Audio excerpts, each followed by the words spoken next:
अस्सलामुअलैकुम, वेलकम है आप सभी का इस नई वीडियो में। तो एज़ यू ऑल नो कि रिसेंटली जेके बोस की तरफ से आपका क्लास 12th का रिजल्ट आउट हो चुका है। बहुत सारे बच्चों ने अपने 12th पास किए होंगे या काफ़ी सारे बच्चों ने लास्ट ईयर अपना 12th पास किया होगा।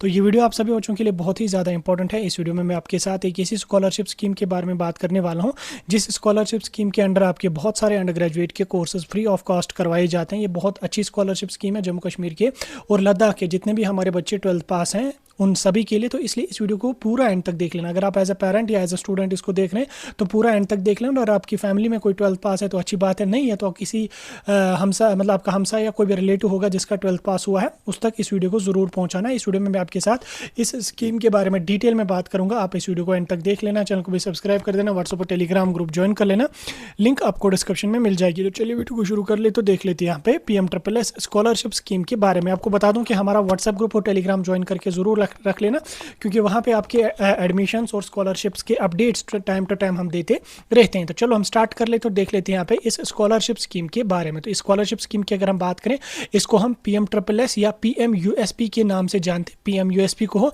या PMSSS को या JK Jammu and Kashmir special scholarship scheme को हो, सभी इसी का नाम यहाँ पे है।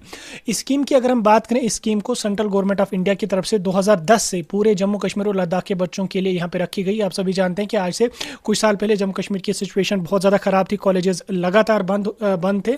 उसको देखते हुए यहाँ पे सेंट्रल गवर्नमेंट ऑफ इंडिया की तरफ से इस स्कीम को लॉन्च किया गया। All India council of technical education, जिसको हम AIST के नाम से जानते हैं, उनके थ्रू इस स्कीम को लॉन्च किया गया।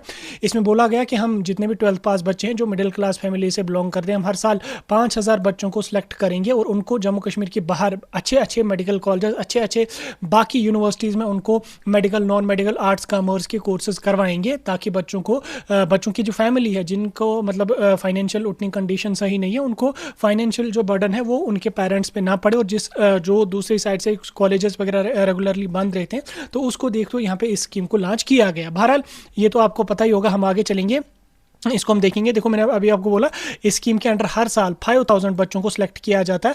5000 बच्चे इस स्कीम के थ्रू हर साल सिलेक्ट होते हैं, उनको जम्मू कश्मीर के बाहर के कॉलेजेस में एडमिशन करवाया जाता है। जम्मू कश्मीर के बाहर जितने भी कॉलेजेस हैं, चाहे वो मतलब मेडिकल के कॉलेजेस हों, नॉन मेडिकल के हों, आर्ट्स कॉमर्स के, मतलब जो भी कोर्सेज हैं वो सभी के सभी इसमें इंक्लूडेड आपके, इंक्लूडिंग MBBS BDS भी आपका इंक्लूड है। इसका मेन ऑब्जेक्टिव यही है कि फैमिलीज पे जो है वो फाइनेंशियल बर्डन जो एजुकेशन का है वो ना पड़े, ठीक, उसको कम करने के लिए इस स्कीम को यहाँ पे लॉन्च किया गया। ठीक, अब अगर इस स्कीम के बारे में हम और डिटेल में जानेंगे तो मैंने अभी आपको बोला कि इसमें हर साल 5000 सीट्स होती हैं, 5000 सीट्स होती हैं। तो ये सीट जो है वो 2-3 कैटेगरीज में डिवाइड होती है। ये सीट्स जो है, ये जो स्कॉलरशिप है, ये 3 कैटेगरीज में डिवाइड है।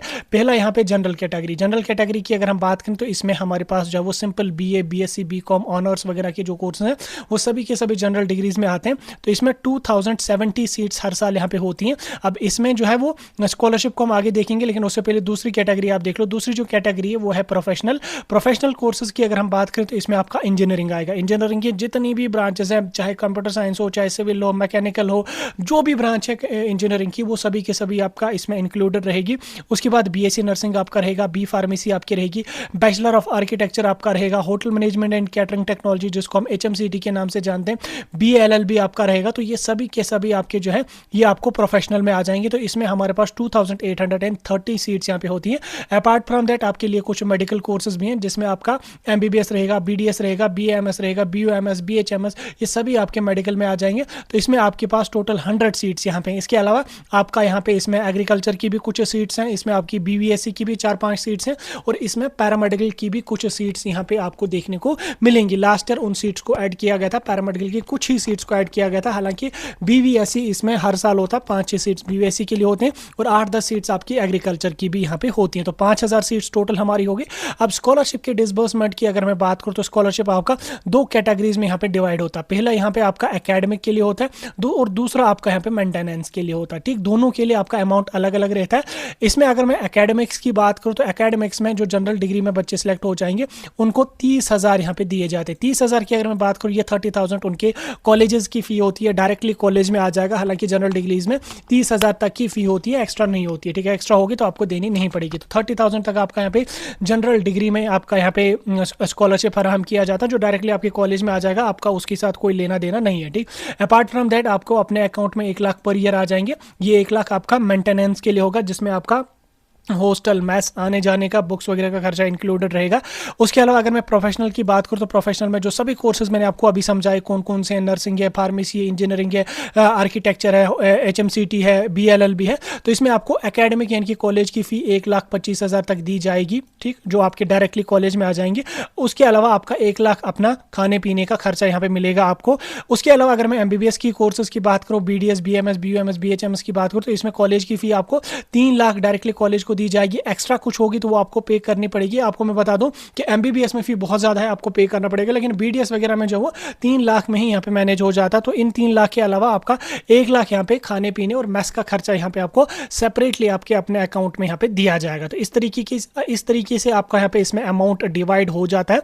अब हम कोर्सेज के बारे में बात करेंगे, कोर्सेज और उन कोर्सेज में आपका कौन कौन सा एग्जाम लगेगा, ठीक, क्योंकि यही समझाना मुझे बहुत ज़रूरी है, क्योंकि इस चीज़ के रिलेटेड आपके डाउटर्स होते हैं। पहले मैं थोड़ा सा पेन का कलर कोई अच्छा सा सॉलिड कलर सेलेक्ट कर लूँ ताकि जो अच्छी तरह से आपको दिखे। ये भी तो सही मुझे नहीं लग रहा है, अच्छा कलर तो यही है, ठीक, चलो ये तो दिखेगा, थोड़ा सा देख लो आप। देखो अगर मैं कोर्सेज की बात करूँ कौन कौन से कोर्सेज यहाँ पे हमारे होते हैं, तो इसमें पहले मैं अगर जनरल कोर्सेज की बात करूँ, ये तो दिख ही नहीं रहा। जनरल कोर्सेज की अगर मैं बात करूँ तो जनरल कोर्सेज में जैसे मैंने आपको अभी बोला, आपका simple BA, BSc, BCom, honours आप किसी सब्जेक्ट में कर लो, फिजिक्स, केमिस्ट्री, बायोलॉजी, आर्ट्स के सब्जेक्ट में, नॉन मैथ के सब्जेक्ट में, कॉमर्स के सब्जेक्ट में, वो सभी के सभी आपके जनरल डिग्रीज में आ जाएंगे। अब देखो जनरल डिग्रीज में क्या है कि आपको CUET देना जरूरी है, ठीक, CUET आपको देना जरूरी है।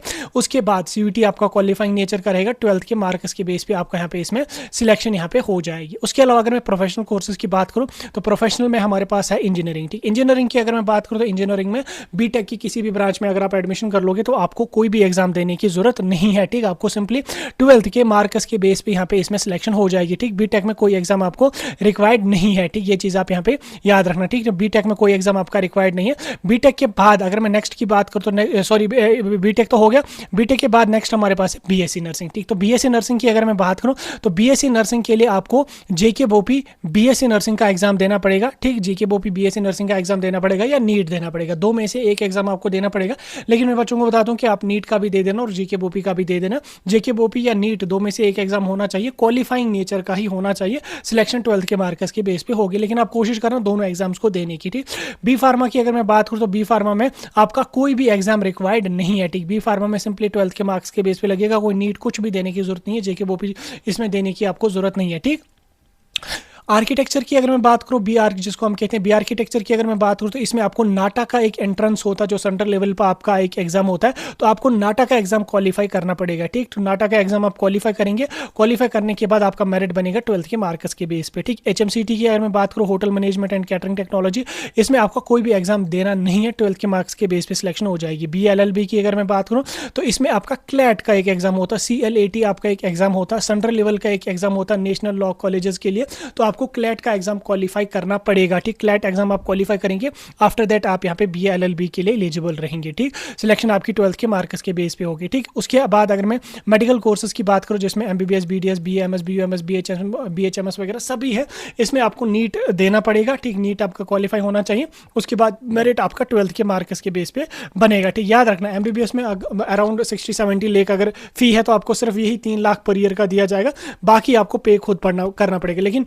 BDS में यह है कि BDS में आपको पर ईयर की यही 3 लाख 2.5 लाख के अराउंड फी होती है, तो आपका इसमें मैनेज हो जाएगा। तो MBBS में अगर आपकी 70 लाख फी है तो आपको 3 लाख पर ईयर अगर मिलेंगे, तो 1 लाख अगर आपका हॉस्टल का मिलेगा तो हो गए 4 लाख, 4 5 20, तो 20 लाख आपको यहाँ पे पूरे कोर्स के मिलेंगे, बाकी आपको खुद से पे करना पड़ेगा, ठीक। तो सिर्फ सीट्स 100 हैं, सीट्स 100 को भी यहाँ पे देख लेना, ये सीट्स 100 हैं, इसमें BDS के भी सीट्स फिल हो जाएंगे, MBBS के भी हो जाएंगे और बाकी की भी हो जाएंगे, तो जिसमें जल्दी सीट्स फिल होंगी उसी को यहाँ पे फिल किया जाएगा। आगे आपको यहाँ तक समझ।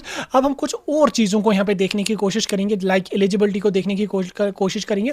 एलिजिबिलिटी को अगर हम समझे तो एलिजिबिलिटी में सबसे पहले बच्चे का जो डोमिसाइल है वो UT जम्मू कश्मीर का होना चाहिए बच्चा, या UT लद्दाख का होना चाहिए, ठीक, यानी कि या वो रेजिडेंट UT जम्मू कश्मीर का होना चाहिए या वो रेजिडेंट UT लद्दाख का होना चाहिए। उसके अलावा बच्चे का 12th पास होना चाहिए फ्रॉम JK बोस और CBSE, ठीक, JK बोस है तो भी चलेगा, CBSE किया 12th पास तो भी चलेगा, और उसके साथ साथ जिस स्कूल से या जिस हायर सेकेंडरी से बच्चे ने 12th पास किया है वो लोकेटेड होना चाहिए UT of Jammu Kashmir and Ladakh में, ठीक, यानी कि जो हायर सेकेंडरी से उसने अपना 12th किया है वो हायर सेकेंडरी लोकेटेड होनी चाहिए जम्मू कश्मीर या लद्दाख में, हायर सेकेंडरी 12th की बात हो रही है, ठीक, 10th की बात नहीं हो रही। 10th अगर आपने बाहर से किया है, 12th आपने यहाँ से किया है, तो आप इसमें एलिजिबल यहाँ पे हैं, ठीक। उसके साथ साथ सबसे इंपॉर्टेंट है इसमें आपका फैमिली इनकम है। इसमें आपके पेरेंट्स की जो इनकम है 8 लाख या 8 लाख के बिलो पर ईयर की होनी चाहिए, ठीक। ऑल सोर्सेज से 8 लाख या 8 लाख के बिलो आपकी इनकम यहाँ पे होनी चाहिए, तब जाके आप इसमें एलिजिबल यहाँ पे रहेंगे, ठीक। उसके बाद जो बच्चे लेटरल एंट्री करना चाहते हैं, तो लेटरल एंट्री आपको सिर्फ और सिर्फ पॉलीटेक्निक में होता है। जिस बच्चे ने पॉलीटेक्निक किया है, अब अगर वो उसको बीटेक में कन्वर्ट करना चाहता है, तो उसके लिए उसके पास जो वो लेटरल एंट्री का ऑप्शन होता है। तो हालांकि लेटरल एंट्री के आपके अलग से फॉर्म रिलीज किए जाते हैं। उसके साथ साथ आपको यहाँ पे अप्लाई एआईसीटी की वेबसाइट से ही करना है। कोई कंसल्टेंट, कोई पर्सन आपको बोलेगा कि मैं आपको पीएमएसएस के थ्रू स्कॉलरशिप दिलवाऊंगा, आप 7 लाख 8 लाख दिलवाऊंगा, उसके झांसे में नहीं पड़ना है, ठीक। वो स्कैम कर लेगा, आप एलिजिबल नहीं रहेंगे, ठीक। यहाँ तक आपको समझ आ गया। अब हम कुछ और चीज़ों को समझने की कोशिश करेंगे। देखो कॉलेजेस की अगर मैं बात करूँ, जिसमें बच्चे अक्सर पूछते रहते हैं कि कॉलेजेस कौन है, क्या कुछ है। देखो कॉलेजेस में अगर मैं बताऊँ आपको, कॉलेजेस आपके जम्मू कश्मीर के बाहर आपको अलॉट किए जाएंगे। जम्मू कश्मीर के बाहर, लद्दाख के बाहर, जम्मू कश्मीर में आपको ये स्कॉलरशिप नहीं दी जाएगी, आपको बाहर पढ़ने के लिए जाना पड़ेगा। डॉक्यूमेंट्स की अगर मैं बात करूँ, तो इसमें सबसे पहले आपके पास डोमिसाइल सर्टिफिकेट होनी चाहिए, यूटी जम्मू कश्मीर या यूटी लद्दाख की रेजिडेंट सर्टिफिकेट या एसटी सर्टिफिकेट होनी चाहिए। 10th और 12th की मार्कशीट आपके पास होनी चाहिए, ठीक। और जो बच्चे अभी हमारे जम्मू के जो बच्चे अभी हमारी सेशन में एग्जाम में पार्टिसिपेट करेंगे, अगर उस टाइम उनका रिजल्ट नहीं आया होगा, तो वो अपीयरिंग में भी उसमें एलिजिबल यहाँ पे रहेंगे, कोई मसला उसमें नहीं है।